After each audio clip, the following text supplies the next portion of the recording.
a escolha do terreno, né? Isso é uma coisa muito importante, gente. Presta muita atenção nessa dica, porque é uma coisa que eu vejo as pessoas errando muito aqui.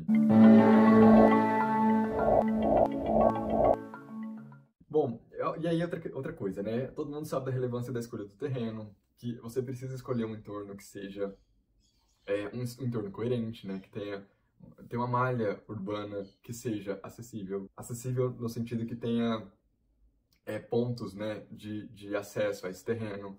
Tem todas essas questões que são importantes na hora de se escolher o terreno, mas eu não vou nem tocar nesse ponto, porque eu acho que também é uma coisa óbvia. Mas uma coisa que não é tão óbvia e que as pessoas fazem muito, cometem muito esse erro, e que na verdade é um grande tiro no pé, que é o seguinte: algumas pessoas acham que escolhendo um terreno que seja plano, ou seja, que seja livre de curvas, né, topográficas, né, de linhas topográficas, eles, portanto, terão mais facilidade para desenvolver o projeto. Isso pode ser um grande tiro no pé, gente. De verdade. Por quê? Bom, primeiro, que a gente tem duas questões. A primeira é a seguinte: eu falo muito para vocês aqui das condicionantes, né? E as condicionantes, elas são importantes em dois aspectos. O primeiro aspecto é que elas vão ancorar suas escolhas de projeto. A gente já falou sobre isso aqui. Se você não viu esse vídeo ainda, procura aqui no canal que tem.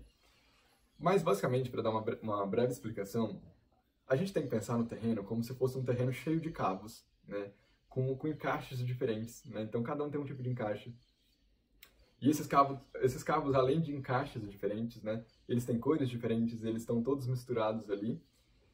E, para além disso, você precisa, além de entender isso, você precisa conectar essa edificação, né? Que também tem cabos e conexões diferentes, né? Mas que elas vão se unir, né? Então você precisa conectar a sua edificação ao terreno, né? Isso precisa acontecer para que o projeto, né, nasça, para que nasça, na verdade, um projeto potente. E aí, quando você não tem, né, essas informações, porque perceba que as condicionantes, né, o terreno é uma condicionante, mas ainda dentro dessa condicionante existem algumas nuances, né, tanto de dificuldade quanto de informação também. Então, quanto mais você busca algo fácil, né? Então, no início, né? Então, você tem um terreno que é plano, você escolhe um entorno que é mais fácil, entre aspas, que é mais limpo. Quando você vai tirando essas informações, né? Você vai despindo o terreno de informações, achando que isso vai facilitar a sua vida, na verdade, você está se livrando das condicionantes. E as condicionantes, elas são importantes em dois aspectos. Elas vão ancorar o seu projeto, né? Então, portanto, todas as escolhas que você fizer, você vai ter certeza, você vai ter segurança de que aquilo está correto, porque você ancorou as suas escolhas de projeto nas condicionantes, né? Que é esse cabo que eu te falei que conectou. Então, quando você conecta esse cabo, você tem certeza, você já chega lá na banca mais seguro, porque você não foi uma escolha esvaída de conteúdo, né? Você não tirou da sua cabeça, por que eu vou implantar assim? Porque eu quero. Não, isso teve, né, uma escolha concreta. Então, esse é o primeiro ponto. E o segundo ponto é o seguinte: lembra que eu falei para você dessa questão da nuance, né? Então, além dessa condicionante, ela pode ter suas nuances, né? Então, por exemplo, a questão da topografia. Imagina que você tenha um terreno em declive, tá? Aqui a gente tem um terreno em declive, aqui a gente tem o nível da rua. E aí, você tem esse terreno. E aí tem uma outra situação que você tem um terreno que é plano, né? Nesse terreno aqui, você vai fazer um centro cultural, né? E aí você implanta o edifício, né? Através dessa condicionante, você chega nessa conclusão de que você vai implantar o edifício no terreno, na cota da rua, tá? E aí você vai criar esse pavilhão aqui, conectar aqui. Essa parte de cima aqui, você vai fazer uma grande praça. Aí vai ter uma escadaria aqui, que vai dar acesso na parte de baixo. E aqui na frente você tem uma vista esplendorosa que vai ser um mirante para lá. Percebe a força que esse projeto já tem? E olha que, eu acho que só falando, né, que vai ser uma praça aqui em cima, um centro cultural aqui e um mirante aqui, primeiro que conceitualmente essa ideia, né, já tem uma força muito grande. E você consegue visualizar isso, eu tenho certeza. E posso ir além.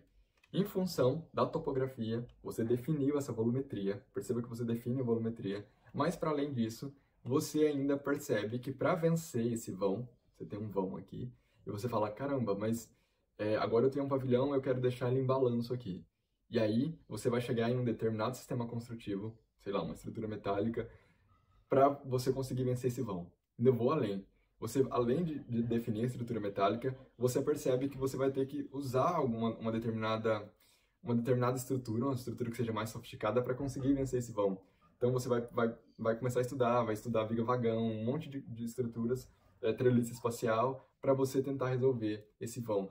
Então tá vendo como uma condicionante, quando você tem uma condicionante importante no seu projeto, ela vai te guiando durante o processo, e mais do que isso, ela vai validando as suas escolhas. Agora, quando você tem um terreno que é plano, você já é mais difícil, percebe? Porque essas condicionantes, elas existem, óbvio, mas por ser em quantidade menor e em nuances menores também, né, elas não são tão visíveis, tá? Então, é necessário que você tenha uma sensibilidade maior para conseguir fazer um projeto aqui.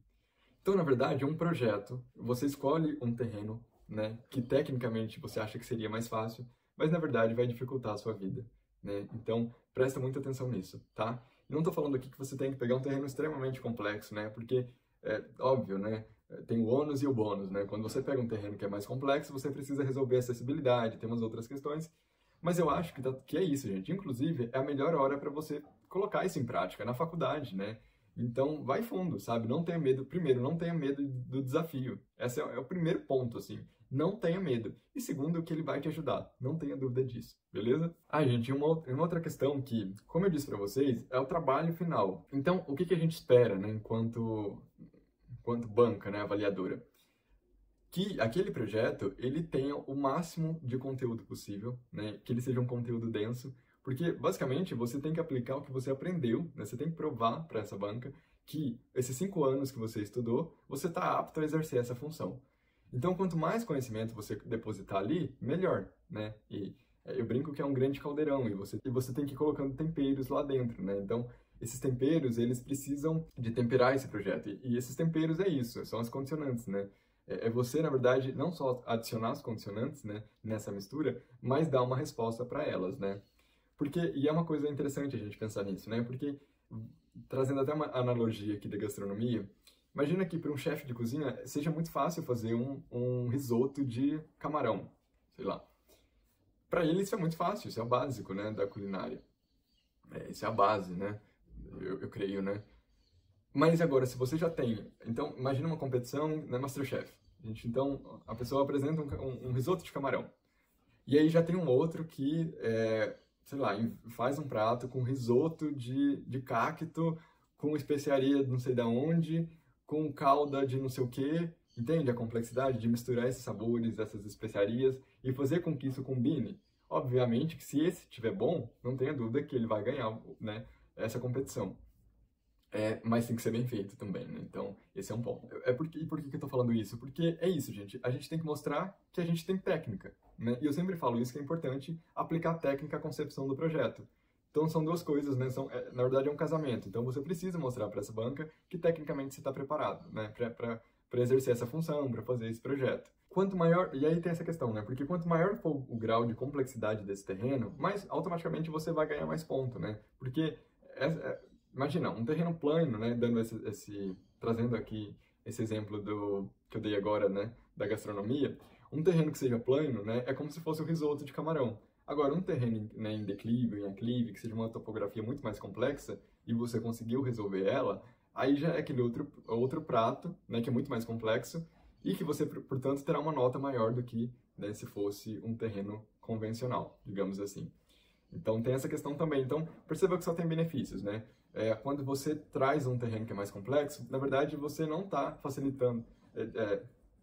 na verdade, você não está complicando só a sua vida, porque, de fato, tem um desafio, né, que é o ônus. Mas tem muito mais bônus do que ônus, tá? Isso é importante.